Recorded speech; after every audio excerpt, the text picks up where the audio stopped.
So the river Styx.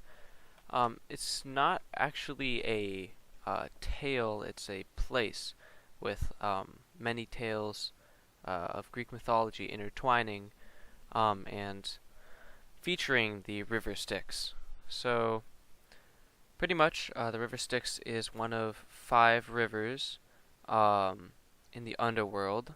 There, besides the Styx, there's the Archeron, the Lethe, the Phlegethon, and the Coctius. And basically, um, these 5 rivers all represent different things.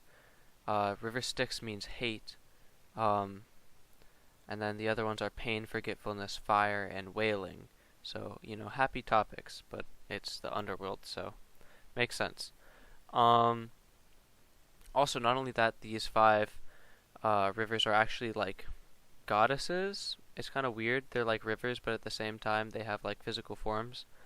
Um, and so pretty much, the guardian or the boat ferryman, pretty much, who guides souls over the river Styx in order to get into the underworld, is Charon, and and you have to pay him in order to go across the river. And if you don't, you stay there for 100 years, not able to get into the underworld, just kind of sitting there. The So like in terms of like the myths that feature the river Styx, um, so all the gods swear upon the river Styx because Styx sided with Zeus in the battle against the Titans. So now every god swears to that river.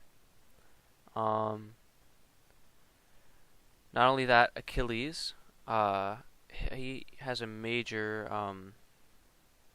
the River Styx plays a major role in his story because Achilles becomes invincible when he is dipped into the river by his ankle by his mother, and so he becomes invincible except at his ankle, which is his weak point.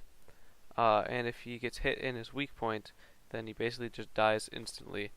Um, this is why the Achilles heel is a phrase because he's super invulnerable to everything except at his heel.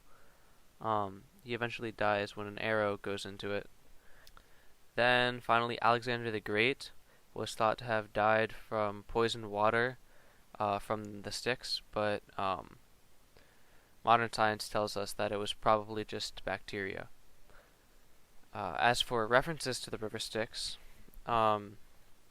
the popular book franchise Percy Jackson features the river Styx in multiple of its books, um, and it provides the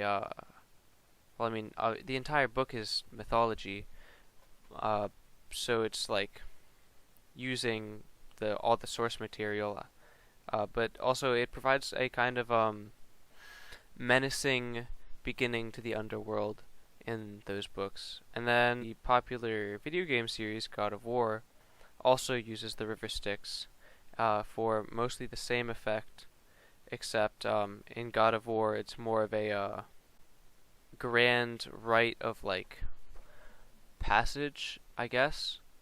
But yeah, it's less foreboding in that series.